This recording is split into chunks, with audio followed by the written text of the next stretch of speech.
Good afternoon. Welcome into Main Street Sports Today, presented by Mid-Tennessee Bone and Joint. I'm Chris Yao, joined by guest host for the week, Wade Neely.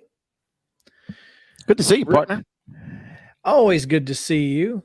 Love the Memphis basketball. It's a good shirt to be wearing today because we have from the Bally Sports pregame show, Michael Wallace will join us to talk a little Grizzlies as they get set to take on the Lake Show in the association playoffs. Looking forward to that conversation. That'll be at 3 o'clock. So stick around for that or come back if you need to. We'll also talk with Dustin Hill, the baseball coach at Giles County High School. Thanks to Wade for setting that up for us, and looking forward to talking to him as they have a huge series coming up next week against Loretto. So talk to him about that almost no-hitter last week and then how that sets them up to take on Loretto next week. Should be a great conversation and looking forward to it. We've got plenty to talk about. College football. I know this is weird because of the time of year, but you know, it is what it is. It's spring football, a lot of spring football. Matter of fact, I think UT's spring game is this weekend.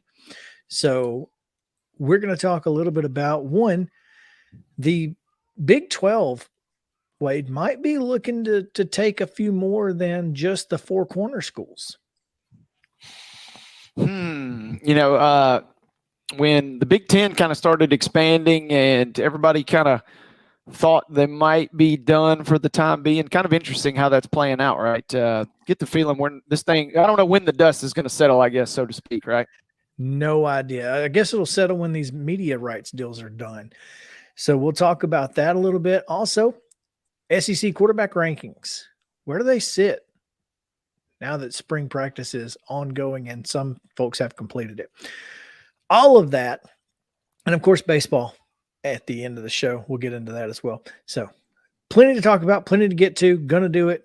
But first, we get you to yesterday's results and today's schedule. We do it on the Rundown. This is the Rundown. Baseball action from yesterday. Beach 5, Hendersonville 1, Blackman downs Oakland 2-1. It was Davidson Academy 17, Clarksville Northeast just 1. If you scored 1 run yesterday, you probably lost. Independence 11, Columbia Central 5, and Creekwood 7-6 winners over Montgomery Central. Santa Fe falls to Culleoka 14-3. Eagleville down Summertown 2-1. It was Lipscomb Academy 14, Father Ryan 6, Gallatin 22, Hunters Lane 2, Deuces Wild in that one. Green Hill 4-3 winners over Mount Juliet. Hillwood 13-1 against Maplewood. It was East Nashville 8, Martin Luther King 5, Montgomery Bell edging Christ Presbyterian 7-6, McCracken County, Kentucky 3, Rossview 2, Ravenwood 5-0 over Nolansville, and Innsworth downs Pope Prep 3-2. It was Siegel 2, Riverdale 1, Station Camp 13-0 over McGavick, and White House Heritage a 16-4 winner over Sycamore. Heading over to softball, Oakland a 3-0 win yesterday versus Forest. It was Blackman 15, Laverne 0. Another shutout also when Siegel blanked Coffee County 2-0. 5-1, it was Westmoreland over Smith County. And a light softball schedule yesterday. We had Springfield 12, Portland 2. On to the boys soccer pitch. Siegel blanks Hendersonville 1-0. Barn burner, it looks like, between Loretto and Decatur County Riverside. A lot of goals scored there. 4-3 your final there. Lebanon with a 2-2 draw versus Smyrna. Page gets a 4-2. Nice win for the Patriots versus Spring Hill. Giles County, a game that featured on Pulaski Citizen Live last night. 9-2, a win versus their rivals in Linville. A 2A Bobcat versus single A Raider matchup. Good win for Coach Matthew Ogeron and the Bobcats. College baseball, it was Cumberland taking a pair from Georgetown yesterday, 11-3 and 10-5. Trevecca knocks off Alabama Huntsville 5-3. College softball scores yesterday. MTSU, go Blue Raiders, back in the win column with a 7-3 win versus Austin Peay. And in a tight one, it was Lipscomb 5, Western Kentucky 4. On to MLB action. Braves, another win, 5-4 versus the Reds. The Astros in a game that ended while we were on air yesterday. They win 7-0 versus Pittsburgh. The Cardinals knock off the Rockies 7-4. D-backs over the Brewers 7-3. And it was the Sounds with an 8-6 win versus the Tides last night in MILB action. Baseball schedule today at 4 o'clock. It's Hillwood at Hillsboro. Antioch hosting Martin Luther King at 4:30. Also at 4:30 is Fairview at Creekwood. Dixon County at home against Waverly. Pope Prep goes to Innsworth, and Clarksville Northwest is at Gallatin. Rossview is at Good Pasture, and Hume Fogg welcomes Hunters Lane. Father Ryan will be at Lipscomb Academy, and Mount Juliet takes on Providence Christian. University School of Nashville hosting Brentwood Academy, and Maplewood at Whites Creek. All of those at 4:30. At 5 o'clock, it's Montgomery Bell at Christ Presbyterian. Also, Santa Fe at Perry County for a twin bill. At 5:30, Loretto is at Richland. And at 6 o'clock, Battleground Academy welcomes Webb School. Stewart County is at Clarksville Northeast. Summit will be at Columbia. Culleoka will be at East Hickman. Ezel Harding welcomes the Tennessee Heat. Giles County will be in Chapel Hill taking on the Rockets of Forest. It'll be Grace Franklin at Franklin. And Franklin Road Academy is at Friendship Christian. Kenwood welcomes Davidson Academy. Mount Pleasant goes to Murfreesboro Central. Blackman in the crosstown rivalry with Oakland. Riverdale, the crosstown rivalry, hosting Siegel. And Watertown is at Westmoreland. Again, those at 6 o'clock. Other games include Summertown at Columbia Academy at 6:30. Also, Lewis County at Creekwood. Middle Tennessee Christian goes to DCA. Trousdale County will head on up to East Robertson. White House Heritage will visit Greenbrier at 6:30 as well. Harpeth is at Hickman County. Clarksville travels to Montgomery Central. John Overton is at Spring Hill. Dixon County will hit the road. How about this? A rare 6:45 first pitch. You don't see it too often in high school. Dixon County, Lewis County. We also got Fairview versus Lewis County at the same time on our. Yeah, one of those is probably not right. one of them's right, one of them's wrong. How about that? And go to Lewis County and you'll see. Yeah, at 6:45, somebody. You know, Lewis County's going to be there at 6:45. That's for sure, partner. Joe Burns will travel to White House at 70. Into softball games we go this afternoon. 4 o'clock starts for McGavick at John Overton and Watertown at Station Camp. A 4:30 first pitch for the following: Laverne at Antioch, BGA at Columbia Academy. Nashville Christian at Davidson Academy. East Robertson is at Liberty Creek. Ezel Harding is at Mount Juliet Christian. Tullahoma will hit the road up to Murfreesboro to take on Central Magnet. 5 o'clock first pitches now for Collinwood at Culleoka. Knights Academy is at DCA. Mount Pleasant comes calling here in Pulaski as Giles County hosts the Tigers in a big matchup. Spring Hill versus Independence. Loretto will travel to Lawrence County. Good inter-county matchup there. Columbia visits Nolensville. Westmoreland is at Portland. Summit is at Creekwood. Wayne County and Santa Fe will play a double dip today beginning at 5 p.m. Springfield is at Clarksville Northeast at 5:30. Getting into your later starts tonight at 6 o'clock, Moore County visits Eagleville. Hendersonville travels to Gallatin. Summertown is at Lewis County. And at 6:30, Riverdale at Blackman. Seagoville, how about that? Siegel at Rockvale is what I meant to say there, partner. 6:30 is the start time there. Stewart's Creek travels to Smyrna. And Clarksville Academy is at Good Pasture this evening. Yeah, time unknown on that one. Boys TBD. soccer, boys soccer action this afternoon. Columbia Academy travels to Providence Christian at 4:30. At 5 o'clock, it's DCA welcoming Davidson Academy. Friendship Christian's at Ezo Harding at 5. Also at 5 is USN at Middle Tennessee Christian, and Nashville Christian welcoming Good Pasture. At 5:30, East Robertson will be at Kip Nashville, and at 6 o'clock, Lebanon at Cookeville, Culleoka at East Hickman, Franklin County hosting Zion Christian, Antioch is at Glencliff, Laverne is at John Overton, Macon County welcomes White House, and Clarksville Academy goes to Mount Juliet Christian. At 7 o'clock, first touches, McGavock at Beach, Springfield at Clarksville, Columbia Central hosting Dixon County, Portland's at Greenbrier, Merrill Heights at Station Camp, White House Heritage welcomes Springfield, and Lincoln County is at Lawrence County at 7:30. In my Major League Baseball, it is the Phillies at the Reds. That's a 5:40 first pitch. Man, they had to play last night and they played today too. Didn't even get it. That's rough for Cincinnati. The Pirates are in St. Louis at 6:45, and the Brew Crew down in San Diego for an 8:40 first pitch. If you're headed out to First Horizon Park tonight to see the Nashville Sounds, they will first pitch at 6:35, and they will continue their series against the Tides of Norfolk. And that, my friends, is your rundown.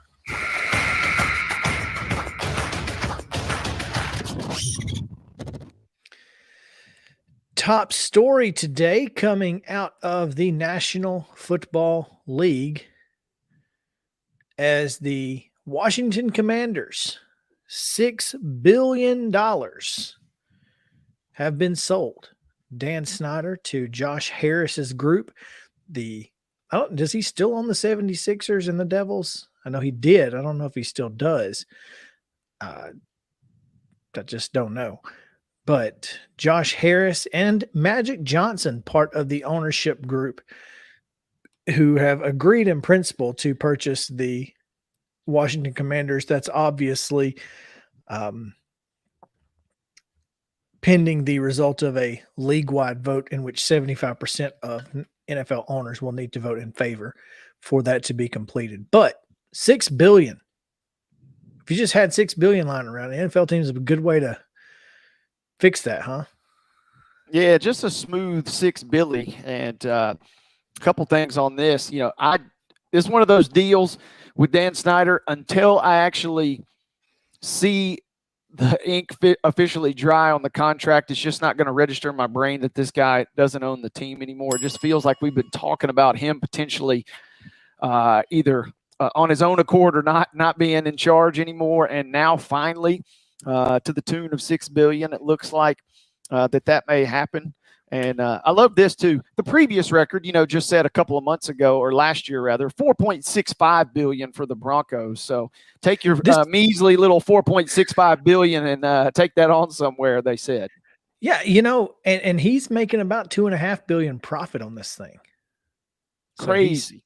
So he bought it for 3.5 and is now selling for 6. That is insane. Welcome back to our friend Old Geezer. Hasn't been here all week. Figured he was just a Mo fan and didn't care about me, but he is back. So exciting. Is Magic the front man in this? Is he the guy who's going to be out front? I think so. I mean, to me, Magic brings he brings the fun. I mean, he's a guy who can be your PR guy. You have to basically start over because the Washington Commanders have some of the worst season ticket sales in the NFL right now. They've had so much bad PR between changing the name and everything else that went with that. Folks were really upset about it. And it just feels like, this is kind of turning over a new leaf. If it were me, I'd be kind of mad that he went ahead and changed the name and then I had to buy that name. It would have been nice if I could have, as the new owner, picked the name, but I don't know. I mean, I think this is a good move for a guy who obviously has a passion for professional sports. He owns an NBA team and an NHL team, and now he owns an NFL team. So, Yep, and answer the question as far as Magic. I mean, they're not better front ownership group potentially than Magic Johnson. I mean, he's gonna not really stir the pot too much. One thing he is going to do is he's going to get on Twitter and use a lot of exclamation marks and just really kind of sell the sizzle. And for a franchise that kind of needs to turn the page a little bit, for a variety of reasons, their previous ownership group, it seems like they've got a tremendous kind of new slate. Although I do like your point there. Hey, if I'm going to buy something, I would have liked to have been able to choose my own name at least, right? I mean, if a name change was going to happen, getting to choose it would have been nice, but I guess it is what it is. What do you feel? How do you feel about the Commanders? I mean, kind of been like happened Cleveland in MLB. Anytime you've had a franchise with a long-standing name, obviously we understand the reasons for the change, but it's going to take some getting used to. I personally was just a fan of the Washington football team. If for you're nothing a soccer else, guy too, though. I guess maybe that's partially it. If nothing else, it was always fun seeing how our publisher, Scott Stewart, we have an NFL contest that we run every year, and he refused to even put the Washington games in the paper because we had to expand our print portion there just to fit their games in. So he would exclude their games in terms of our picks. But I just enjoyed kind of just having that just oddball kind of name until an owner potentially emerged. I do find it kind of unfortunate that they changed it, and then now you have a new owner, and presumably, obviously, with such a marketing expense that would incur, they're going to stay with the Commanders for the foreseeable future, right? Oh yeah, it is. It's done now. You're right. I actually like the Guardians, and Commanders makes sense in a number of ways. Obviously, with DC being right there, but certainly would have liked to have seen something more unique and interesting. Red Tails was probably my favorite, but that probably has to do with my Alabama ties. You don't love Tutty? I mean, but you could put anything on Tutty. He's a Yeah. pig. He's a pig. Well, he's a hog. Yeah, that just doesn't strike a great deal of fanfare or emotion, in my opinion. But again, kind of anytime it feels like we have a name change or a logo change, it's always met with resistance. And in every case, except for Vanderbilt, it's a little bit unwarranted. And the Vanderbilt's maybe potentially still feeling the fire there from their change. But the Commanders, I don't know, just doesn't get me excited, I guess I should say. You know what? Let's talk about that, because I don't know your opinion on Vanderbilt's logo, but I personally like the new logo, and I like the new Star V if they would use the darn thing. The new Star V is better than the old Star V. I would. I'm gonna just go with the fact that the internet is on my side, and a few token alumni are on my side, and just say that I like the old school logo. I will say this: I went to a game a couple of weeks ago in the NIT when they took on my Wolverines up there, and I feel like I saw more old Vanderbilt logos in the crowd that day than I saw the new ones. I don't know if that signifies anything, but I saw way more old logos than new. I mean, and I'm looking at it from an outsider's perspective. I think sometimes the alumni and fans have and they're the ones that you're going after. Don't get me wrong. They have a tie. They have a close hold to certain things. I mean, it just is what it is. That's human nature. But as an outsider who doesn't care about the logo either way, the new logo is better.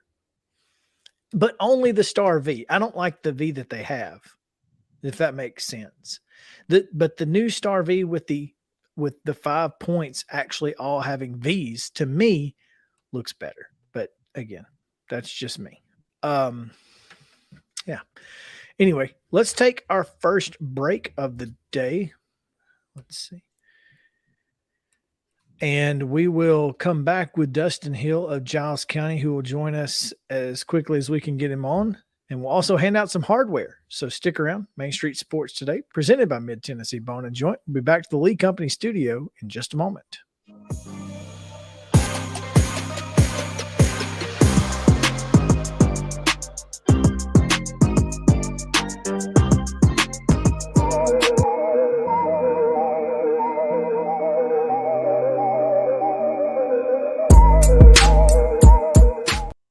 Mid-Tennessee Bone and Joint treats your orthopedic injuries and existing conditions. Our trained physicians will get you back in the game faster.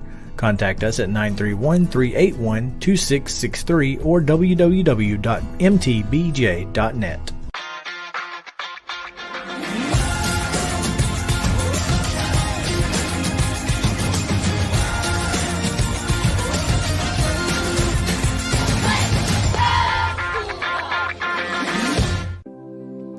Custom Stone Handler supplies over 600 distributors and suppliers with quality stone products. Along with River Stone, we produce and distribute over 100 building, landscape, and other bulk products. Our goal is to provide quality products, service, and partnerships to ensure our customers' success. We firmly believe that the measure of any person or company is how they treat other people and customers. Give them a call at 931-490-4990 or visit CustomStonehandlers.com. With Lee Company technology, the best handymen are hands-off. Lee Company techs have been using visual findings and other smart technology tools for years to add transparency and virtually take customers along. You see what we see, whether we're in a crawl space or on a roof. With Lee Company, technology helps us help you, no matter what's happening in the world or at your house. You can't see the sights without the sounds. From the crack of the bat to the roar of the crowd and everything in between, discover what Hit City has to offer. Spend your nights cheering on the Nashville Sounds at First Horizon Park with giveaways, fireworks shows, theme weekends, and more. Single game tickets are on sale now. Visit NashvilleSounds.com to claim your seat today. Attention Tennessee homeowners, we want to buy your house. Hi, we are Real Property Solutions, a local real estate investing group. We pay cash for all types of property, so you walk away with more money in your pocket because we eliminate any fees, closing costs, and commissions. Now the best part, we can buy your house as is, meaning you don't have to do a thing to your property. You get to take what you want, leave what you don't, and don't even worry about cleaning. We close on your timeline, whether that's 7 days or 70 days. Interested in selling? Just give us a call and we'll come out to your property and quote you a cash offer within 24 hours. Please call 615-527-8750. That's 615-527-8750. Mid-Tennessee Bone and Joint has been the official sports medicine provider for Murray County Schools for more than 40 years. We specialize in orthopedic service, and our Ortho Quick Walk-In Clinic lets you bypass the ER. Visit us online at www.mtbj.net.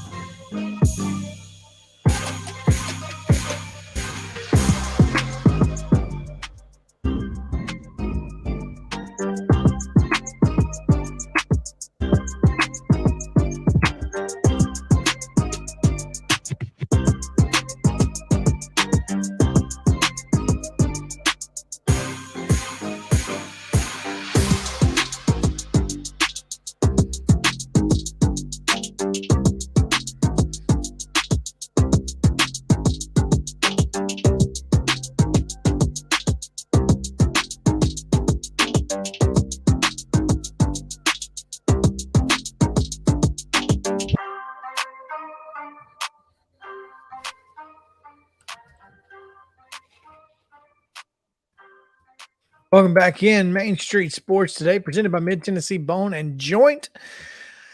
My landscapers are outside, so if you hear the weed eater, just ignore it.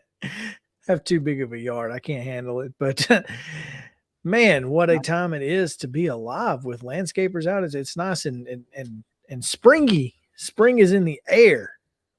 How exciting. Wade, appreciate you setting this next guest up because we are excited to be on Coach's Corner, presented by From the Heart Cafe out in Chapel Hill. Don't forget, if you're headed out to Chapel Hill, go see Renee Hart and the fine folks at From the Heart Cafe. Doing a fantastic job, whether it's breakfast, lunch, dinner, catering. You can order online, all of that and much, much more from the Heart Cafe in Chapel Hill. We are now on the Real Property Solutions hotline with Dustin Hill, Giles County baseball coach, joining us here on Main Street Sports today. Coach, welcome in. Thanks for joining us. Thanks for having us. Appreciate it. And we wanted to get you on here because you had a tough one. I mean, about as tough as it gets on Tuesday night. Throw a no-hitter through 7 innings, I guess. And unfortunately, both offenses were facing buzzsaws, and Summertown gets the best of you in a 1-0 loss, but got to be impressed with your guys and with that pitching staff and what they were able to accomplish in that one, despite the loss. Yeah, absolutely. I mean, there's a reason that kid's going to Vanderbilt. He's pretty good. He was 88, 92 all night. Set consistently 88 to 90. I'm really proud of my junior Carter Kelly. He went out there and went pitch for Burleson. He was 85, 86 all night. He ran it up to 88. And he went pitch for with him. And I mean, he's a junior. He's our 2 right now. They didn't throw Burleson, Monday night against Jake, which we were expecting him to throw on Monday night, but they decided, to throw him on Tuesday. So I think that kind of gave, Carter a lot of confidence, saying, hey, I know that he's going to be throwing against me, and I want to go out there and compete and show this district and show the state and all these people that, I'm a pretty good pitcher too. And he definitely showed that Tuesday night. Absolutely. And Dustin, we talk about you got the win. We were there broadcasting with Pulaski Citizen Live on Monday night. And a couple of quick questions. I guess number one, we were shocked with our broadcast that we didn't see Burleson in the pitching spot on Monday night. I guess when did you guys find out that he was not going to go on Monday? Found out game time, pretty much. So some of the guys had been saying, that he wasn't going to throw, that they had talked and said that he wasn't going to throw Monday night, but you never know for sure, could be playing mind games, things like that. But I guess they just felt more comfortable, throwing him at home. He's just throwing at home. I mean, that's usually a baseball decision there. A lot of guys feel more comfortable throwing at home than away. And it was the right call. They got the split and, keep themselves alive, in the district hunt. I mean, that guy, when he goes out there and throws like he did against us Tuesday night, he can go out there and beat anybody in the state. All I need is one run. Yeah, absolutely. We've seen dominant pitchers come out of Lawrence County over the years, both on the south and north ends with Loretto and Summertown. And, Coach, we've got you here, and you and I obviously have joked about it a little bit, but now you've got your whole team back together after Giles County made that great run to the Final Four in boys basketball. And we've kind of seen a lot of those kids already produce. I guess I'm curious, how would you assess kids like Jake Carden, Jack Harper, Kamari Turner, and a few others that just came right in and jumped right in for you guys in the lineup? Hey, we just threw them in the fire. I mean, the first day out was they got put out on Saturday or Saturday. They come in Sunday. We took some BP, all that stuff, and then Monday night we went out there and we played West Limestone, a really good West Limestone team. Threw them in the fire. Put Jake at leadoff, Jack in the 4-hole. Kamari had to play right field and shortstop. Hit at the bottom of the order. Clay Mitchell went out there and started playing second base. And some of those guys, they come down and was able to throw. go and hit during basketball season. But I mean, they didn't get to really, have the whole grind of the full, month and a half or so, or month that we get preseason wise. So they've only got 10 games under their belt, so far. And, they're really producing, Jake's hitting over 400. So is Jack. They're producing at the plate. Clay's playing a solid second base, and those guys are also gonna, they're gonna help us on the mound. KT's helping us on the mound. His on base percentage right now is 350 or so, somewhere in that ballpark. He's still in badge, he's making things happen on the bases, and he's playing a solid, left and right field. He's also playing some shortstop when Riley Carden's coming in and being our relief guy on Monday nights. And he's also going to throw. Jack Harper will get to start tonight when we go play Forest. Without those guys, I mean, we're not where we need to be right now. Still knocking some rust off. It's still early, but I have a ton of confidence in those guys. Yeah, they've jumped right in and contributed in a variety of capacities. And Coach, we'll talk about Loretto coming up in a little bit. We'll obviously preview the next couple games that you guys have. But a lot is made about Grayson Burleson at Summertown, and obviously Loretto, just tremendous pitching year in, year out. You could just name your player, I guess, over the years with that program. But Jake Carden is a senior for Giles County. This is a kid that had a really sensational sophomore year, had that Tommy John surgery, didn't pitch until the very, very end of last year. And I guess for those that have not seen this young man on the mound, we got to look at him on Monday, and it seems like he's right back to his old groove. I guess, what is the ceiling for a kid like Jake Carden, who's a dominant left-handed pitcher at times? Kind of broke up there at the end, Wade. What was the question about? I heard Jake and Tommy John. Oh, sorry. Yeah, so he has the surgery, and I guess people that haven't seen him from his sophomore year, now they didn't get to see him at all really pitching his junior year. Right. What is the ceiling, and what can we expect out of a kid who just seems to deliver night in, night out? Hey, we've kind of babied him, along these past 3 or 4 weeks. He's only thrown 15 innings. His first outing, he only threw two innings, 2 or 3 innings. His second start, he threw 3 innings. And then he's went to 4 and 5. He hasn't thrown over 75, 77 pitches this year so far. So we haven't really stretched him out. We're being precautious with it. But, he's pretty much full go. He's 100%, but we don't want to rush him. He's got bigger and better opportunities after he leaves here. A lot of people are looking at him right now. He's Monday night he really showed that he can pitch. He was up to 86 Monday night, and he was definitely consistent in the zone. His strike rate right now is 74%. The kid throws strikes, and he's gonna make you swing. He's not gonna walk you. He's gonna make you be aggressive at the plate. He's one of the best pitchers that's come through here. And that's in the lights with Ben Peoples and those kids that he got drafted a couple years ago. Blade Matthews, Tucker Duke, all those guys. We've had a really good pitching staff, the past 6 or 7 years. And he's one of the top. Ain't no ifs, ands, or buts about it. And he's one of the greatest kids I've ever been around too. He's smart. He knows the game. He knows how to pitch. I'm not afraid to say, hey, Jake, you got this batter. I'm not calling pitches. And I have that much trust in him. He's definitely, one of our better guys. He gives us a chance night in and night out. He's 11-0 in his starts. COVID year, he didn't get to pitch his freshman year. Sophomore year, he goes 9-0, sub-1 ERA. Last year, doesn't get to throw because of Tommy John. And then this year, he's already 2-0 with a couple no decisions because he just didn't get to throw as many innings as, to get the win. Already sub-1 ERA again this year. The kid's a great pitcher. Dustin Hill, Giles County baseball coach on the Real Property Solutions hotline. Give him a call, 615-527-8750. If you're looking to sell your house to buy it as is, you can take what you want, leave what you don't, and they can close in either 7 days, 70 days. It's on your timeline.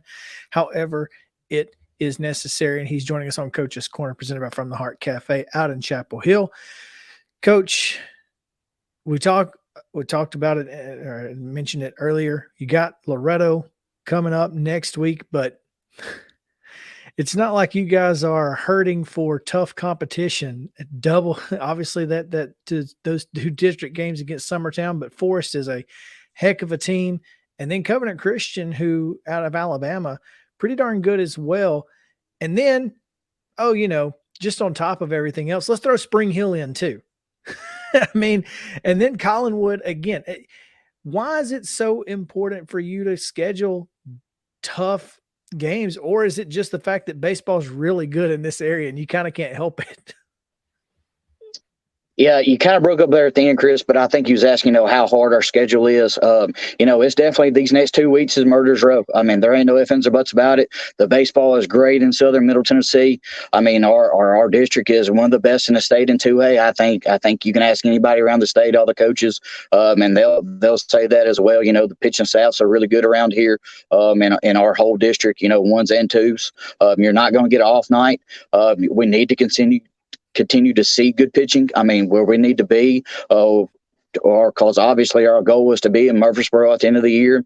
And so, we can't just play really hard games on Monday, Tuesday. We need to play them on Thursdays and Fridays as well to continue to see the good pitching, to be able to hit the baseball, not have an off night. Our record may not be the best at the end of the year, playing these tough schedules, on Thursdays and Fridays, but we're not worried about our overall record. We're worried about us getting better as a team, and we continue to win games, like we have been. We've won 9 of the past 10, I think it is, something like that. So, I mean, we're playing pretty good baseball. We can play better baseball. I think, we've established that as a program the past 6 or 7 years that we're a pretty good baseball program, with the likes of Loretta and Summertown and, Spring Hill. We want to go and compete with those guys. We enjoy playing them. We enjoy the competition. So we just got to go out there and compete. And, hopefully at the end of the 7 innings, we come out with a W. Well, and playing against tougher competition on those off days in from district play, it has to show you a little bit about how deep your pitching staff is and who are some guys you can count on if you get to Murfreesboro, because it really is tough on pitchers, especially at this level. It's with schools of this size. You've got to know who your 3 and 4 guys are, and this gives you an opportunity to see them against really good competition that you may see at the end of the year. You're breaking up. I'm sorry. I'm having a little difficulty with our internet here at school. Yeah, I understand. My question is, it's important to see your 3 and 4 guys on the bump against good competition, because that's who you're going to have to throw in Murfreesboro if you get there at some point. One more time. I'm sorry. Our school Wi-Fi is not the best sometimes. You're doing the same thing here. You kind of look like you're doing Mr. Roboto a little bit, but no, your 3 and 4 guys. Fine. Wait for it.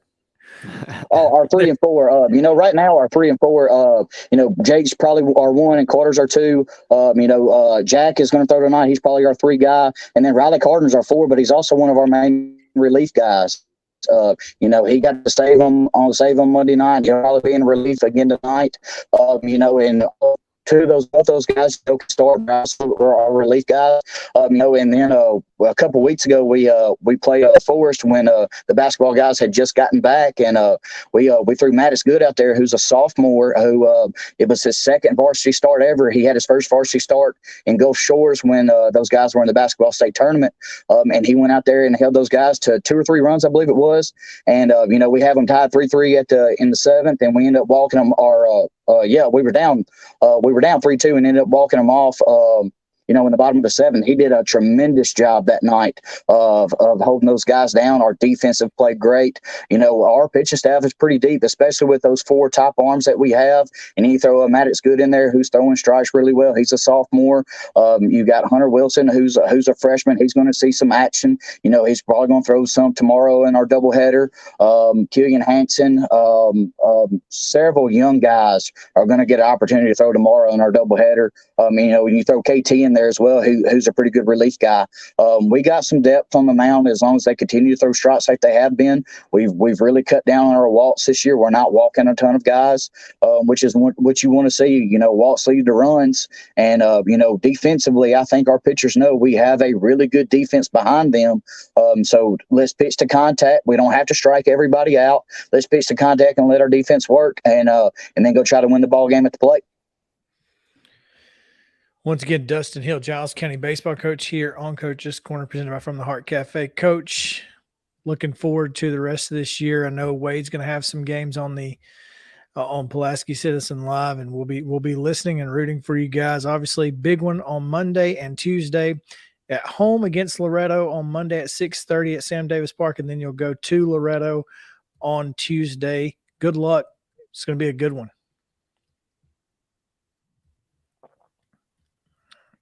Thank you, We Dustin. appreciate- Sorry, one more time. I heard Loretta Monday and Tuesday. Yep, that's it. And we just want to tell you good luck, and we appreciate you taking some time with us. Yes, sir. Thank y'all so much. I appreciate y'all having me. Thank y'all. Sorry about the internet connection, guys. You're good. You're good. That's Thank you, Dustin. We're gonna Dustin work Hill. on that. You know, that's on the Giles County Board of Education's agenda. I think it just might be a little lower on the agenda, is addressing the Wi-Fi so we can get the hotline a little quality better, right? I can tell you, man. It's not just there; it's everywhere. It's high schools across the state. So looking, yeah. Starlink is available now. If you're out there and you need some internet, Starlink's available. No, but yeah, always fun to talk to Dustin. He's a great guy, great coach, and they got a great ball team down there. And again, Pulaski Citizen Live, you can hear most of their games with Wade. So we need to hand out some hardware. Wade, you're not familiar with this, but Okay, I like this. we like to hand out a little hardware for our Southern Middle Tennessee teams. The End to Win Life Team of the Week is brought to you by Custom Stone Handlers, 931-490-4990, customstonehandlers.com. They proudly encourage young people to get in the game. And this week, we give the End to Win Life Team of the Week to Spring Hill Baseball. Coach Paul Lamb. They were 2-0 last week, I believe. They defeated Lawrence County twice, 8-1 and 10-0. Had those. No, I'm sorry. That was this week. Last week was Marshall County 3-1, 5-1. They also beat Moore County 3-2 on Wednesday. One of the few people that got to play on Wednesday last week. I guess it didn't rain in Moore County as much as it rained here. So Spring Hill Baseball is our End to Win Life Team of the Week. And our Mid-Tennessee Bone and Joint Athlete of the Week, Anna Brewer, the Columbia Academy sophomore pitcher, struck out 8 in 10 in the third innings and hit .429 with a home run and drove in 4, helping the Lady Bulldogs to 5 wins in 6 games last week. So there you have it. The End to Win Life Team of the Week and the Mid-Tennessee Bone and Joint Athlete of the Week. Congratulations to that team and those players. We have more coming your way in just a moment. Talking college football should be fun. Is the Big 12 looking to take over more than just the 4 corner schools? Well, some seem to think so. What teams are they? We'll tell you right after this on Main Street Sports Today, presented by Mid-Tennessee Bone and Joint. We'll be back to the Lee Company studio right after this.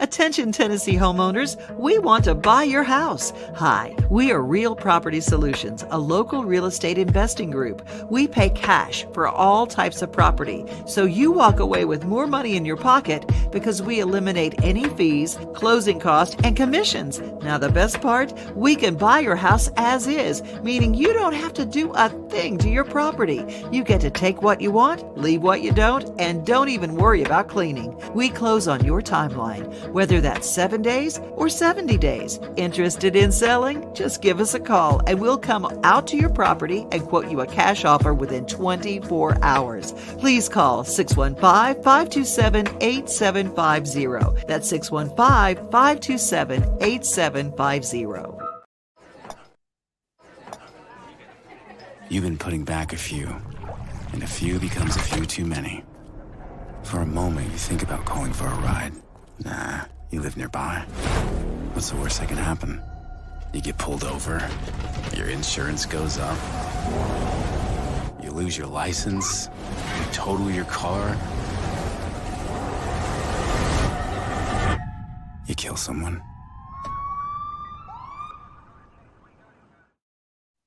This is attorney Bart Durham, and this is me. I'm Aaliyah. Keeping in good physical condition is really important to me. But when I had a wreck with a tractor-trailer truck that hurt my legs so bad I couldn't work for almost a year, I knew I needed a lawyer that understood tractor-trailer cases. So I called Bart. Bart gets millions of dollars for his clients every year. At Bart Durham Injury Law, we've handled hundreds of tractor-trailer cases. My dad and I want to help. Give us a call at 615-242-9000.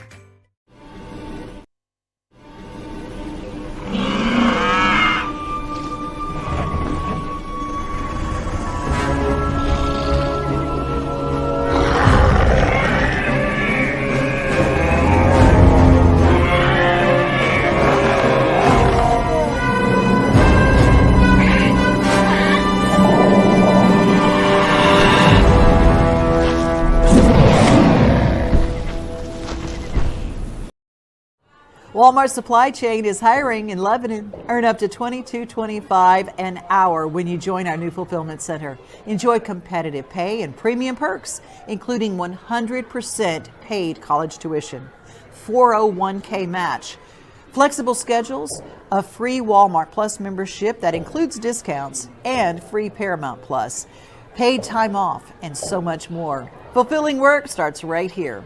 Text JOIN to 240-240. That's JOIN 240-240 to apply now.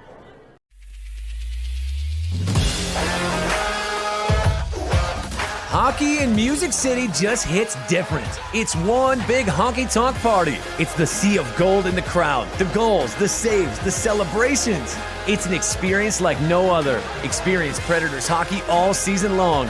Visit NashvillePredators.com/season tickets and join the Loyal Legion today. That's NashvillePredators.com/tickets. And we'll see you at Bridgestone Arena.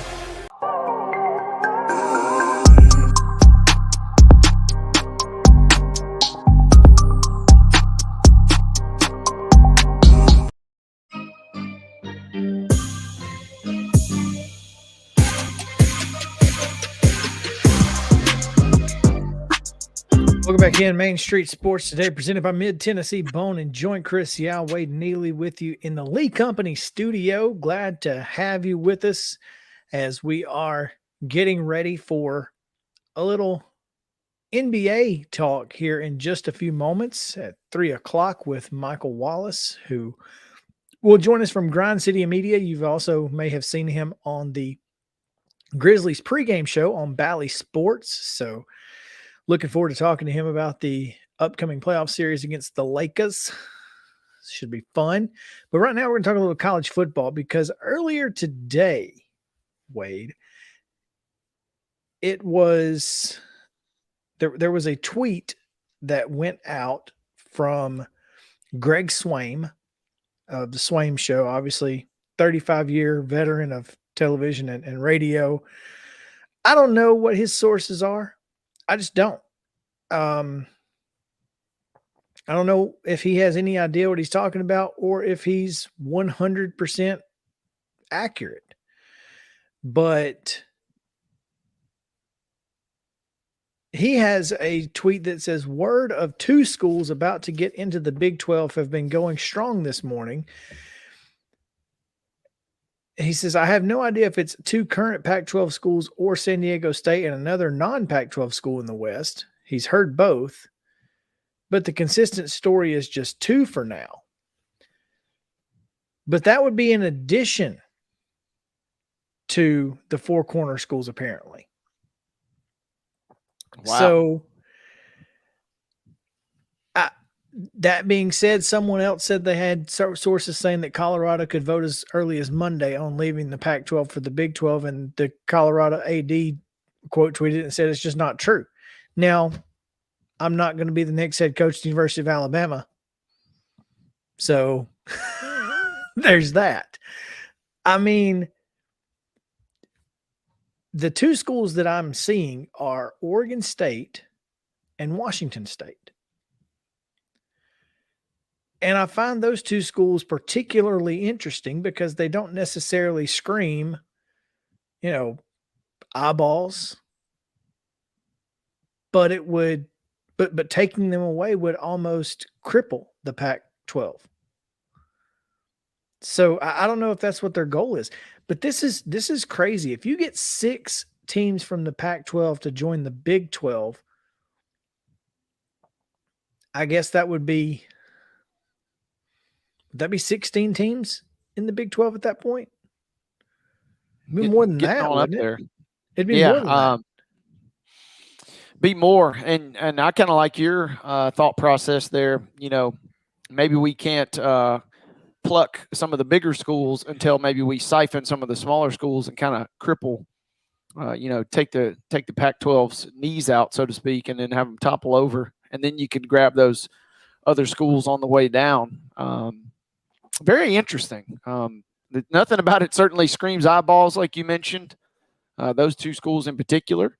I could obviously see some benefit potentially for them, especially if you are negotiating a nice hefty deal, especially with all the troubles with the Pac-12 network, like we discussed on this show earlier this week. So kind of get the feeling that the dust is not ready to settle just yet. And it feels like a lot of moves are still about to be happening here.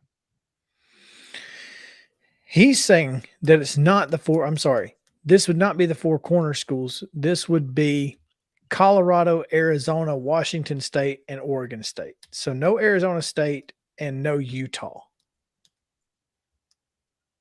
And to me, that makes some sense, but Utah they're not like a Pac-12 academic school where they just need to be, high academics. It doesn't, culturally, they don't necessarily fit with the Pac-12 better than the Big 12.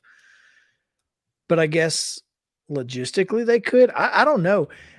To me, conference realignment just makes no sense at this point. It's kind of every man for himself, and who cares what your academics look like versus your athletics or whatever. Yeah, does it not feel like we're just venturing further and further into kind of a silly season, so to speak, where no conferences are going to make sense geographically or academically or athletically? It's just kind of going to be who can get together, pool the biggest offers, and kind of let the chips fall where they may. It seems like I love what you just said. It seems like it's just every team, every conference for itself at this point, just anarchy. It is kind of anarchy because, a lot of folks are talking about the ACC is pretty well solidified. They're locked in because they have that rights, the granted rights broadcast. But I did not know this. There is a provision that if 8 teams from the ACC simultaneously leave the ACC, then that becomes null and void. And some East Coast reporters are saying that as many as 6 are already talking through third parties with the SEC and or Big 10. So how quick or how likely or how quick are we going to end up with 4 major conferences? I mean, that certainly feels like that's where we're headed, and it feels like we're headed there a lot sooner than maybe a lot of folks would have anticipated. And who's the 4th major? And that is what I was racking my brain about when we were rattling off some of these schools from the Pac-12 a moment ago. And yeah, who holds that final joker in the deck, so to speak, if you will? I don't know that, because if you take 8 of the 12 Pac-12 ACC schools, you're talking about all the good ones. Who's left? I think you could even see Duke and North Carolina dip out and go to the Big East in basketball. That would be wild. Would it not? And instead of, and maybe either play football independent or join, there may be an independent league with Notre Dame and Duke and North Carolina and some of these other schools. This is absolutely insanity. And I don't know what it looks like in the world of what the college football world looks like if the SEC has 20 teams and the Big 10 has 20 teams and the Big 12 has 18 or 20 teams. How do you even determine a champion at that point? Yeah, I was going to say it's almost other than just a few logistical issues. What's even the point of being in a conference or having a conference except for rights deals and, making the schedules out right at that point? It doesn't make any sense. I don't think you can do it. And is that what stops conference expansion? Is the scheduling logistics? Yeah, I mean, I'm just thinking, 20 SEC teams just with the football scheduling. You'd almost have to alone. go to 2 different conferences. Yeah, an SEC spin-off conference almost within the conference. Like an East and West, and then you just play the other 9 teams in the East, and the West play the other 9 teams in the West, and then at the end you meet for a championship.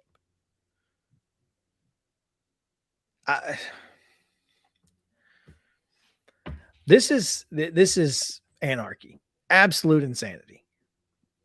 Well, I'll tell you what, you brought this topic up, and my head was still spinning from talking to Chip the other day about all the teams just in Conference USA coming and going. And we had that conversation on a part of our broadcast on Pulaski Citizen Live the other night. That alone was hard enough for me to keep up with. But now you factor in a lot of these big name schools like we're seeing here, potential Arizona, San Diego State, Colorado. I do love the irony, obviously, of Colorado potentially going back to the Big 12. And right? SMU. SMU. Could you imagine that? Imagine SMU and Colorado back in the Big 12/Big 8, whatever you want to call it. That would be something.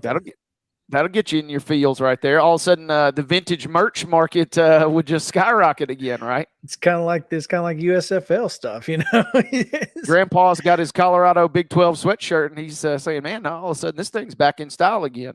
I mean, and San Diego State, has just been we've kind of talked about them just being a shoe-in to fill a spot in the Pac-12 if necessary. And you're telling me that they may go to the Big 12? The Big 12 would certainly benefit from the San Diego market, I think. No doubt. And the Pac-12 feels like it's not a big enough market. It's almost like the Pac-12 is looking down at San Diego State while the Big 12 would welcome them with open arms. Because otherwise, why have you not already offered them? And maybe they have. I don't know.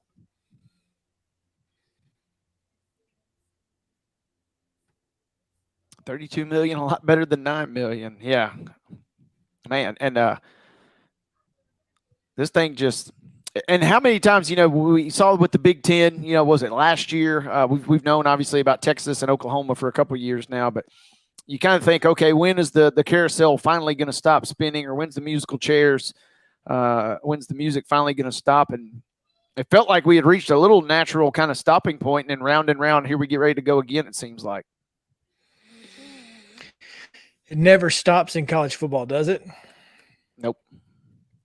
And that's what's driving it all, obviously. That and your men and women's basketball for the most part, it seems like. There you go. Men, and basketball kind of gets left out of this for the most part. This is a football-driven thing. I mean, basketball. Yep. And here's the thing. You remember that UCLA and USC have to play women's volleyball against Rutgers. Remember that. On like a Thursday. Yeah, exactly. There's a lot of things that don't make sense about this. Financially, logistically, none of it. So I guess you got to be careful. Be careful what you wish for, folks. Man, we have not had a chance to get to the SEC quarterback rankings, but we will at some point, either today, maybe tomorrow, but we'll get to them for sure. But now we're going to take a break because Michael Wallace, Grind City Media, Grizzle Valley host, is joining the show in just a moment. So stick around. We'll be back to the Lee Company studio on Main Street Sports Today in just a moment.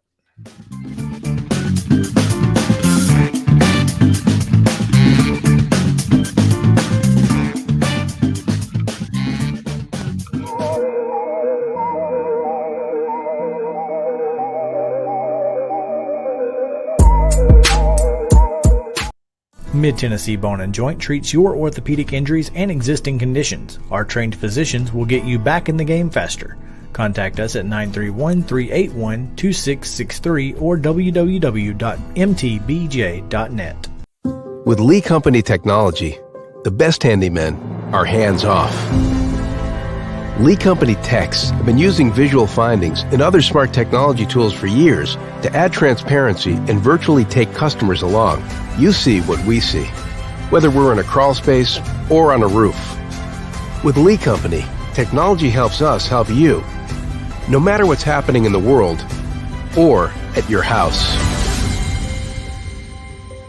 Jones & Lang Sporting Goods here in Columbia has been outfitting teams, officials, and anybody else from T-ball to college for 50-plus years. Be sure and check them out at 931-388-8060 or online at jonesandlang.com. Jones & Lang Sporting Goods, the look of a winner. Zion Christian Academy, zioneagles.org or 931-388-5731. You can schedule your appointment. Go tour their campus. It is beautiful over there, and you're definitely going to want to see it. Again, it's zioneagles.org. Give them a call, 931-388-5731, and schedule your tour today. A game without a crowd is just a scrimmage. A performance without an audience is just a rehearsal. Without your presence, high school sports and the performing arts aren't possible. Ensure that these essential extracurricular activities continue to enrich the lives of students in Tennessee. Purchase a ticket to your local high school's game or performance. This message presented by the TSSAA. You can't see the sights without the sounds. From the crack of the bat to the roar of the crowd and everything in between, discover what Hit City has to offer. Spend your nights cheering on the Nashville Sounds at First Horizon Park with giveaways, fireworks shows, theme weekends, and more. Single game tickets are on sale now. Visit NashvilleSounds.com to claim your seat today. Attention Tennessee homeowners, we want to buy your house. Hi, we are Real Property Solutions, a local real estate investing group. We pay cash for all types of property, so you walk away with more money in your pocket because we eliminate any fees, closing costs, and commissions. Now the best part, we can buy your house as is, meaning you don't have to do a thing to your property. You get to take what you want, leave what you don't, and don't even worry about cleaning. We close on your timeline, whether that's 7 days or 70 days. Interested in selling? Just give us a call and we'll come out to your property and quote you a cash offer within 24 hours. Please call 615-527-8750. That's 615-527-8750. Mid-Tennessee Bone and Joint has been the official sports medicine provider for Murray County Schools for more than 40 years. We specialize in orthopedic service, and our Ortho Quick Walk-In Clinic lets you bypass the ER. Visit us online at www.mtbj.net.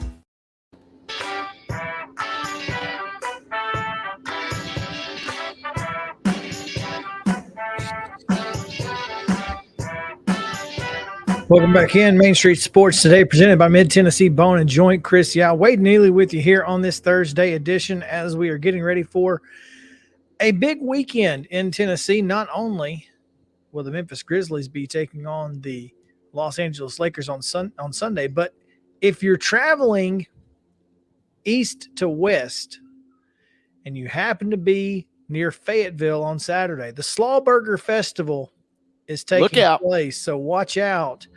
It will be a happening joint in Fayetteville and Lincoln County when the Slawburger Festival goes down. My money is on Fayetteville boys basketball coach, my good friend Chris Murdoch. In case there's any sort of eating contest, I'd put my money on him, partner. Man, I am a big fan of Slawburgers, by the way. Just saying. Throw that out there. Big fan. Especially the ones in Fayetteville. They're all really good. But now we take our second trip to the Real Property Solutions hotline as we welcome in Grizz on Valley co-host Michael Wallace. Talk a little hoops. Michael, what's up, man? What's going on, guys? Listen, first and foremost, thanks for having me. And make sure you guys tell my brother Mo Patton, give him my regards, and I'll catch him on the next one. But you know where he's at, though, right? No. Where is he? Right now he's Oh. in Punta Cana. Oh, Dominican Republic. He's somewhere in the middle of the Caribbean All right right, now. good. Mr. man. Worldwide, we call him now. Hey, now here's the thing though. They do have Wi-Fi and internet Oh. access in Punta Cana.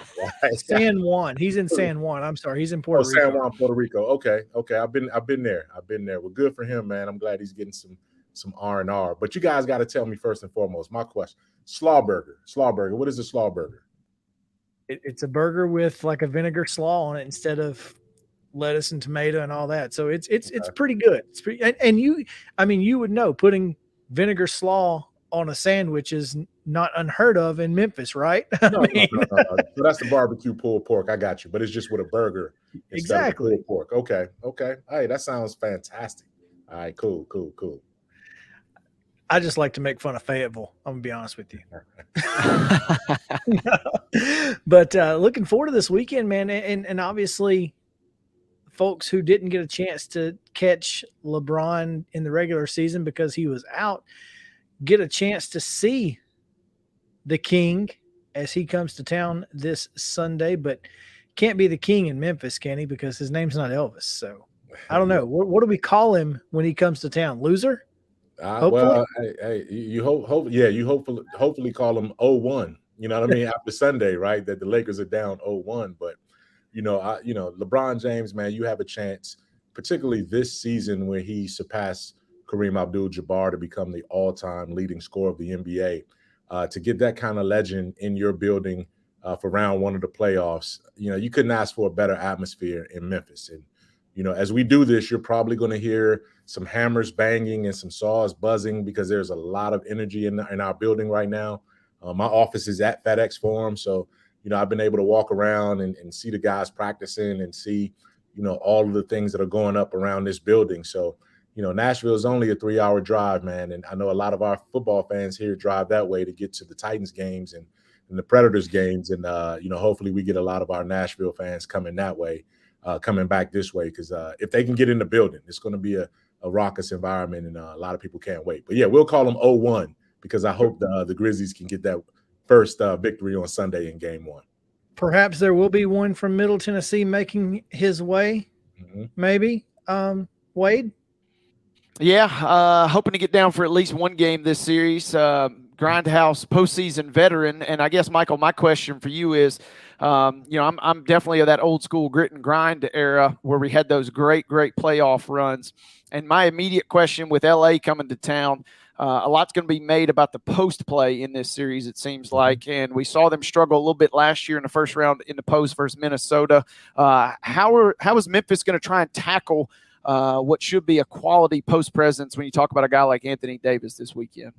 Yeah, I mean, you have to, number one, keep them off the free throw line. And, the Lakers lead the NBA in free throw attempts, and it's not even close. So, they're shooting almost 27 free throws a game, and they particularly do their damage in the fourth quarter where they're making almost 9 a game or shooting almost 9 a game in the fourth quarter. So Anthony Davis is in the middle of all of that. LeBron James in that front line is in the middle of all of that. Their ability to get second chance points because he's big and can get offensive rebounds. How do you combat that, particularly when you don't have Steven Adams available?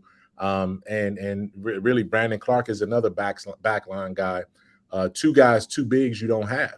But the Grizzlies have been without Steven Adams and Brandon Clark for the better part of a month now, and 2 months without Steven. So they've had to get used to playing a certain way. And they were 12-5 in March playing a certain way without those 2 guys. And Taylor Jenkins was coach of the month in March because of the adjustments that they had to make. So, you got to really limit Anthony Davis. If he's going to beat you 1-on-2 or 1-on-1, just don't let him get offensive rebounds, and don't foul and give him and ones where you're complicating the matters.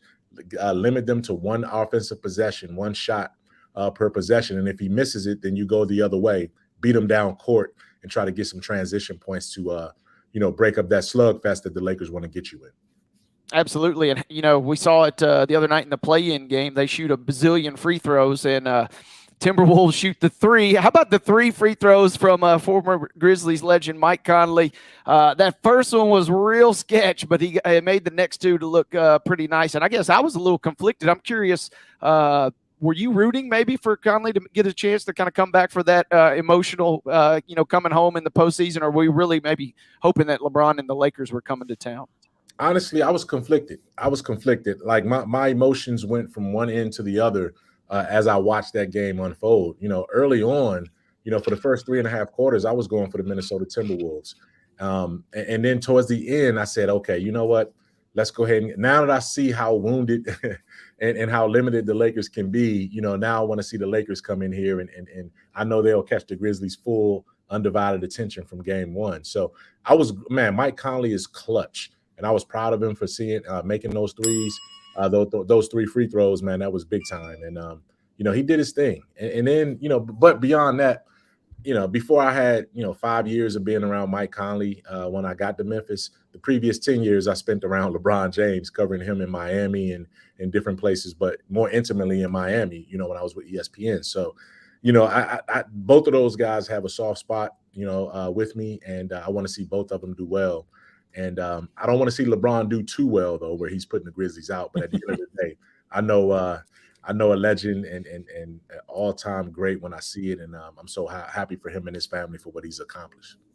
Yeah, I think a lot of fans in this region that are maybe new to Grizzlies basketball, they'd be okay with LeBron, getting his, as long as the Grizz get the win in the games and the series, I would imagine, right? Yeah, you might as well. You want to see a great show. And part of the reasons why you welcome the Lakers coming in is because you're going to be a relevant series. Game one is ABC exclusive. So not even our fantastic Bally Sports broadcast team of Pete and Pete Pranica, Brevin Knight, Rob Fisher, those guys won't be on the call for the beginning of this series because ABC wants it in an exclusive window. So that tells you how the NBA nation is going to be glued in on Memphis, particularly at home, where the Grizzlies, oh, by the way, posted the best home record in the NBA and the best home record in franchise history. So when you add all of these elements to it, man, it's something that's going to be special no matter what. Speaking with Michael Wallace of the Grizz on Bally and Grind City Media, follow him on Twitter at @MyMikeCheck. On the Real Property Solutions hotline again, 615-527-8750 is the number to call. They can close on your timeline. 7 days or 70, they don't care. And they'll buy your house as is. Take what you want, leave what you don't. Real Property Solutions. Mike, it seems like the Lakers will obviously have an advantage down low in this series, but it's to me, it's a pretty heavy advantage in guard play to the Grizzlies. How does Taylor Jenkins capitalize on having the advantage in the backcourt in this series? You got to create transition offense. You got to get fast break points. The Grizzlies led the NBA at 18 fast break points a game. That was a franchise record. You got to get Ja Morant going downhill and getting into the paint.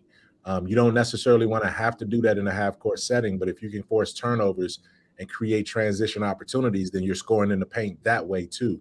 Both of these teams are dominant paint scoring teams. They just do it in different ways. The Lakers like to do it in a half-court, control the pace, physical setting. The Grizzlies like to do it in an up-tempo, forcing transition, high screen and rolls for Ja Morant to get downhill, for Desmond Bane to get downhill and get to the rim, and they score that way. So it's a matter of Taylor Jenkins getting the Grizzlies to do what they do, creating pace, creating up-tempo basketball.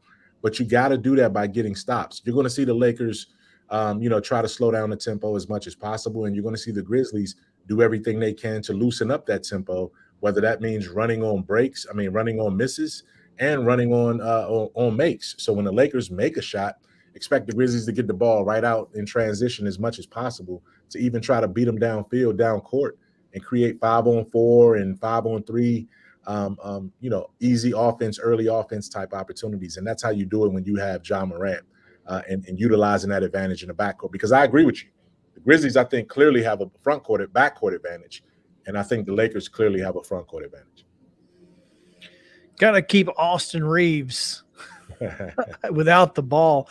Obviously, at 17 points this year per game against the Grizzlies, much higher than his 13 points per game average. So obviously you want to limit him as much as possible, but this is just one of those this is one of those series where you can really solidify yourself as a perennial contender if you're Memphis. I mean, obviously last year a great first round against Minnesota, but got to find a way to get to that next level. And what better way than taking down, obviously, the Los Angeles Lakers? I totally agree. And, a lot of people, I'm not going to say a lot, but some people I've heard from some segments of the fan base that wanted to take the easier route. And I'm not disrespecting Minnesota because I was at that series last year. Minnesota gave the Grizzlies everything they could handle for the better part for 6 games. And it took them collapsing in a couple of them for the Grizzlies to take control of that series. But I wanted the Lakers because, again, I know the Grizzlies are going to be on their P's and Q's from game one, from minute one of game one. And when you look at how the bracket sets up, for you to get to the Western Conference Finals, you theoretically are going to have to beat the Lakers and LeBron James, 2 Hall of Famers with LeBron and Anthony Davis. And then you're going to have to go, and if Steph Curry and the Golden State Warriors do what they're expected to do, they're the lower seed, but they are the favorite in that series against Sacramento. You go and you're trying to exercise that demon too. So if you can get by the Lakers and then the 4-time champion Golden State Warriors, a team that gave you problems last year, the last couple of years, just to get to the Western Conference Finals, I think it becomes anticlimactic at that point. So if you can, how mentally strong you have to be to endure these first 2 rounds. And thankfully, the Grizzlies have home court advantage theoretically in both of those series so far. So, again, the path to the Western Conference Finals has to go through Memphis. They have an advantage with home games, and then we'll see where it goes from there. But I definitely see exactly what you're saying in terms of taking that next step and continuing that trajectory that you've been on as the Memphis Grizzlies over the last 3 or 4 years. You'll be interested to hear this, Wade. University of Tennessee defensive lineman Bryson Eason, who obviously is from the city of Memphis, former Mr. Football finalist, Whitehaven product, says Lakers in 6. So turning his back on the hometown is Bryson Eason. So I'm just saying, you've even got some guys in your hometown don't believe. Maybe that's the bulletin board and the material they needed, Wade. Well, yeah, and I guess that's a question that I wanted to ask Michael too. Is how many times over the years have we seen, no matter which team he's on, LeBron comes in or Kobe, rest in peace, back in the day, and we see Lakers jerseys just littered in the crowd at the FedEx Forum. But they have done a fantastic job of locking that place down at the Grindhouse the last decade in terms of postseason. For me personally, it will be kind of fun and exciting to not really see as much of a Laker fan base, or at least that's what I'm presuming as this series plays out at home, right? I mean, you're gonna definitely have Lakers. A few. Yeah, that's gonna be the case, man. And even some diehard Grizzlies fans are Grizzlies fans because the team is here, but their national team is the Lakers, right? So I don't expect to see any shortage of purple and gold in the building. But I also expect to see the Grizzlies show up, man, because Grizzlies fans have been waiting for this series for a very, very long time. And think about it. A lot of people who may have bought season tickets and tried to sell them, they make their biggest money off of Golden State and the Los Angeles Lakers games. Yep. And now you have a chance to, you've already got your money back from selling those tickets. Now you get a chance to go and keep your tickets going into the playoffs and seeing those same 2 teams possibly. So I think it's going to be an overwhelming Grizzlies crowd. But I also think you got to be careful too, because I think the narrative and the national scope is going to be all about what the Lakers do. So it's going to be, if Memphis wins game 1, the national storyline is going to be the Lakers lose game 1, right? How do the Lakers adjust and all of these kind of things. So I think that's why the Grizzlies and their fan base have to understand that they're going to be second fiddle when it comes to the storylines. But how do you change that? You just keep winning games. At a certain point, you become the story because of what you've done to the Lakers, as opposed to the Lakers dominating the headlines. You don't want them dominating the games. Let them dominate the headlines. That's the key. It doesn't matter if everybody's writing about the Lakers, they're just overlooking you. And if you win, it doesn't matter because they have to stop talking about the team that's not playing anymore. They do. They do, man. They got to stop talking. Eventually, again, you did your talking. The Grizzlies have done their talking. We know that they talk a lot of trash, and they got a lot of headlines for that. But I think now you wanted the smoke. The smoke is here. And now you just take care of business on the court. Don't make this about technical fouls and trying to, be chesty. Make shots, defend, get rebounds, limit turnovers. Do what you got to do to win this game, to win this series. And you do that by winning the games that you need to win, including game 1. That's right. 35-6 on the year are the Grizzlies' best home record in the association. Of course, 16-25 on the road. It doesn't look great, but it's to be expected. It is what it is. You got to win the games at home. And if they do that, they win all their games at home, they're going to win the series. That's just how home court advantage works. And that's why you got to have it. And looking forward to it again. Is it 3 o'clock Central or 2 o'clock Central? 2 o'clock Central. 2 o'clock Central. ABC. You can watch it there. But always, anytime you get a chance to check out the Bally Sports broadcast, Michael and his fine folks, and of course, Wade's good friend on the call during those games as well. So. Yeah, Michael, I was going to say, next time you run into Pete and my good buddy, Mr. John Roser, please tell him I said hello. Just walk down the hall and smack Roser a time or two for me. He's got to get in his playoff mode, right? Hey, I smack Roser every day, so it won't hurt at all to add a couple more smacks. He's right over there down the hall. And then Pete and Brevin and Fish just recorded our, sort of our playoff preview. We got a playoff preview that's going to be on Grind City Media tomorrow, Friday. So check out grindcitymedia.com. You'll see the playoff preview where those guys are giving all of their insight going into game 1. And, hey, ABC has the broadcast, but you can't go wrong with Pete, Brevin, and Fish doing their thing. And we're certainly looking forward to them in game 2. Absolutely. Yeah, they're some of the best in the biz. Thank you, Michael. Hey, thank you guys for having me. I appreciate it. All right. We'll smack Mo for Michael too when he gets back for being. Yep, Mo hadn't rubbed it in, and he hadn't rubbed it in on social media in the last few hours. So we're due for Mo to chime in with a nice photo here any second now. I feel like, right? It's been 5 hours since his last photo of the beach. So let's take a short 1-minute break right here. When we come back, we'll talk a little baseball on Main Street Sports Today, presented by Mid Tennessee Bone and Joint. Stick around.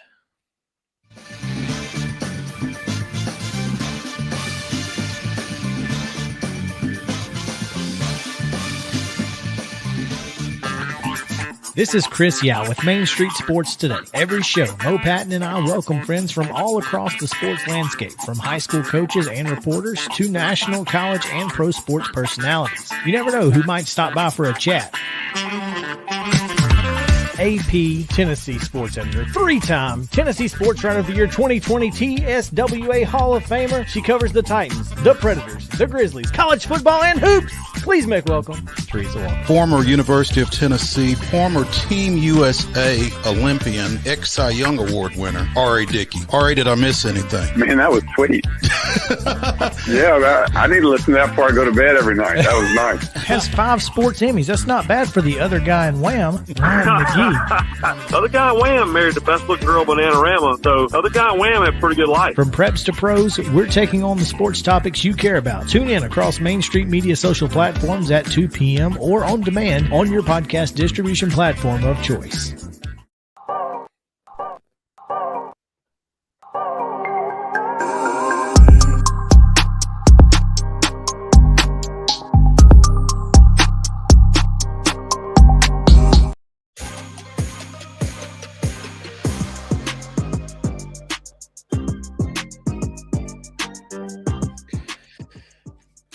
Welcome back in Main Street Sports Today, presented by Mid Tennessee Bone and Joint. Back to the Lee Company studio. Welcome back. Had a great show, man. Thanks so much to Dustin Hill at Giles County and to, of course, Michael Wallace, who joined us just moments ago. Make sure to go follow those folks on Twitter, and especially Mike at MyMikeCheck, because if you're interested at all in Grizzly stuff, he's got plenty of it. Talk a little baseball now.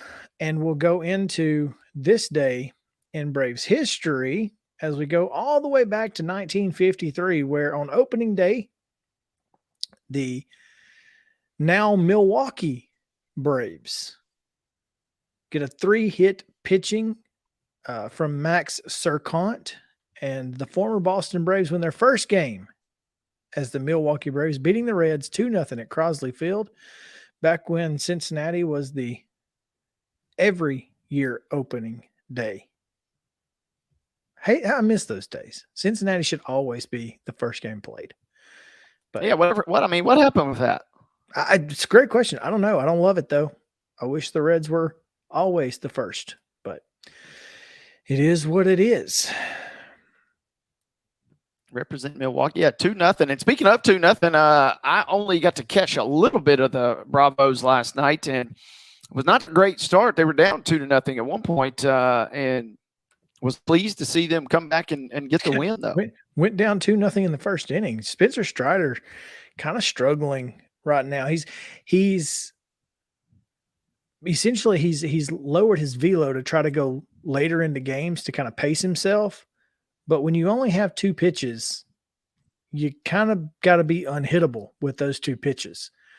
So, Rick Kranitz went out there, and Strider told media after the game that Rick basically berated him with words we can't say on the air, and he got right. So figured it out, got going, and the Braves get the win after a pretty solid night from Ronald Acuna and a lot of folks. But the biggest part of the night that I remember is bases loaded, nobody out. Marcell Ozuna comes up, strikes out, and the Boo Birds were loud and proud in Atlanta. What's up with that? Well, he's only the 202nd best hitter in Major League Baseball out of 202 qualified hitters. Well, okay. That warrants a few boos here and there, I suppose. The next worst hitter in the major leagues is 17 points better than him.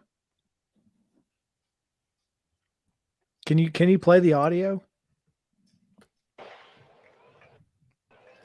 Swing and a miss, and Ozuna's done, but Braves take the lead. Ooh. Eddie Rosario. Oof. They just didn't care. They were done. So all I'm saying, I don't know. I don't have any idea what it's going to take to get Marcell Ozuna out of the Braves lineup, but I hope it's something soon. So, I mean, that was not like a hey, I really didn't like that. That was like, boo, please, I hope I never see you again. and that's about how most Braves fans feel. Finally, someone asked Brian Snicker the question, what's it going to take? And he basically said, look, he had a good spring. He's not really translated it to the regular season, and yet still didn't say he wasn't going to play him. So I guess we're just going to see Marcell Ozuna continue to trot out there every 2 or 3 days and pretend like he's a Major League Baseball player still. And yet you've got guys like Eddie Rosario, who went yard last night and was actually in the bottom of the 8th was the deciding run with a solo home run.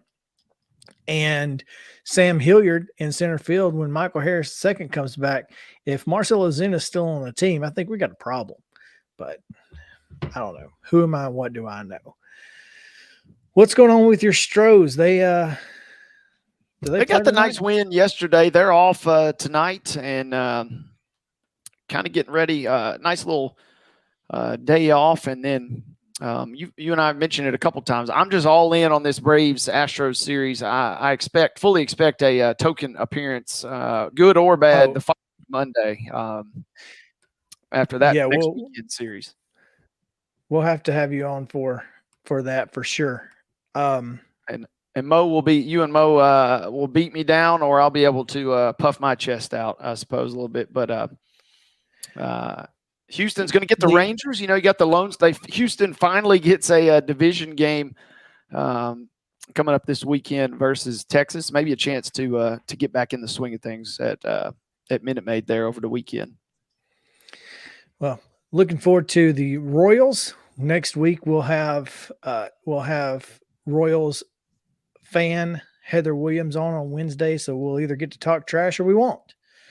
we either won't bring it up or we'll talk trash. One of the two next Wednesday. But that's going to do it for today's show. Thanks, guys, for hanging out with us again. Michael Wallace and Dustin Hill for joining us. We appreciate you guys as well, as always, on Main Street Sports Today, presented by Mid Tennessee Bone and Joint. We'll see you guys tomorrow at 2 p.m.